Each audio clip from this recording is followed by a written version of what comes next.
Yeah, I'm just putting an edge on the mountain here a little. Give it a little stronger feel.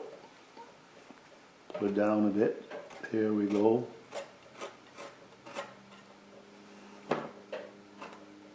Didn't turn out great there, the edge, but hey.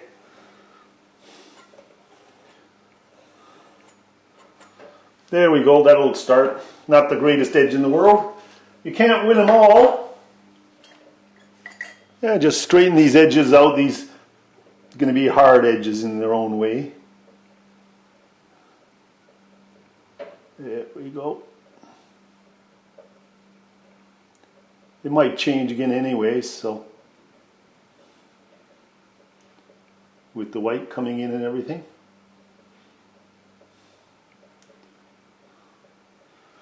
There we go, that's not bad looking. Meaning you pull this with a bit of white then, and you start getting a little bit more of a feel what it's going to look like.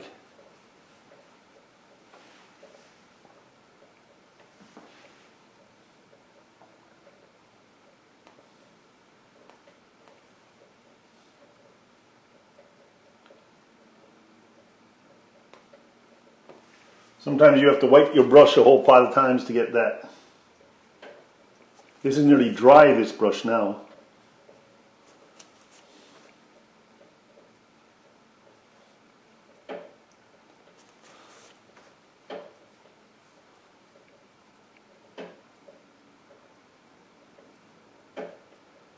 Anyways, that just gets you the feel of what you have to do with these things. There we go. Got a little edge here, I'm not too crazy about that edge up there. This one. In the end we'll take that down like that a little. And we'll wipe some of the white into it, you know. Break the edges a bit. Whoops!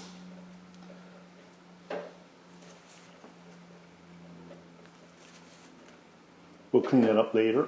It's not the end of the world. Got to have some breaks in here to make it kind of more interesting.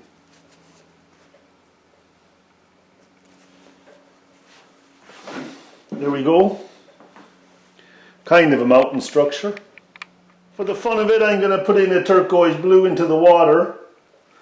Give us some change here. There we go. Needs to run a bit easier than that though. Yeah, put a bit of thinners in and get it done quickly, and then we'll strengthen it later. A bit of the purple's coming through here, isn't it? We need a bit more turquoise, and we're going to have a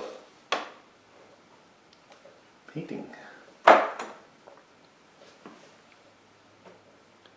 to wipe my brush. Everything's getting a little dirty.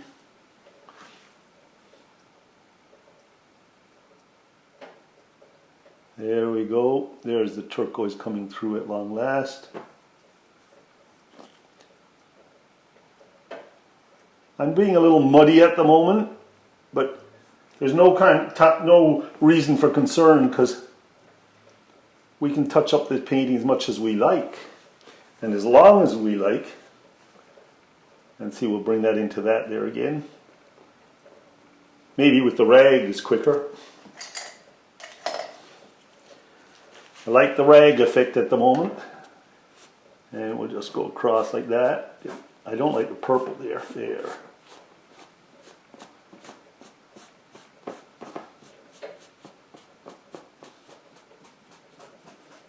I'm not too sure where I'm going to end up down here with this photo. Got some mess in here now.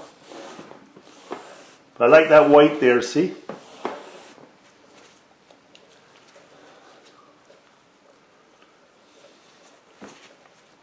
And we'll drag it across a bit like that,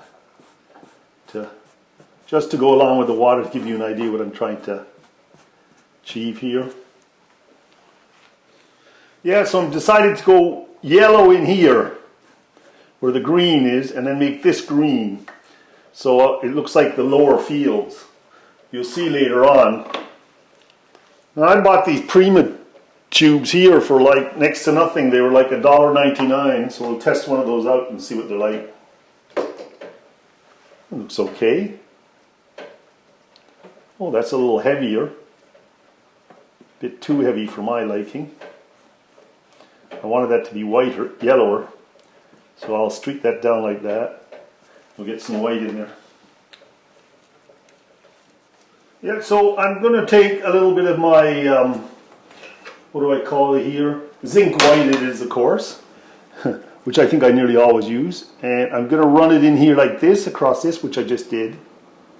See? And that gives it the foreground of the water. And then I'm going to get a clean rag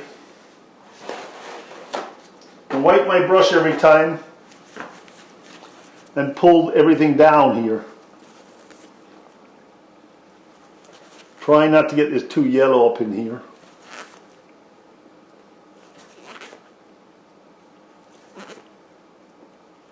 Wipe, pull, wipe, pull, wipe, pull.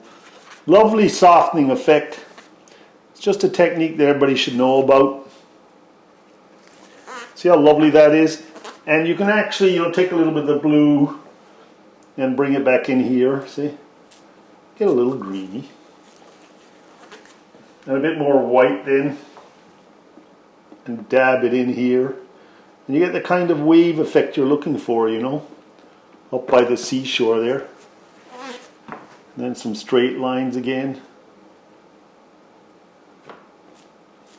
And if you want bigger waves, I got a little mark that I don't like. It's because it's an old camera that's been laying around a long time. And the old way of making the waves, If you want to make a couple of waves in there, you use the old knife and you go and you bring in some waves in here just to pull down a little bit. Sometimes, well, that's a bit big.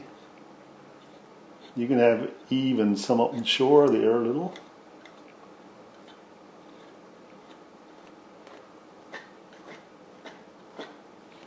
And you can have some wet spots on the shoreline, and the tide coming up in and out. So that's another little effect you can do.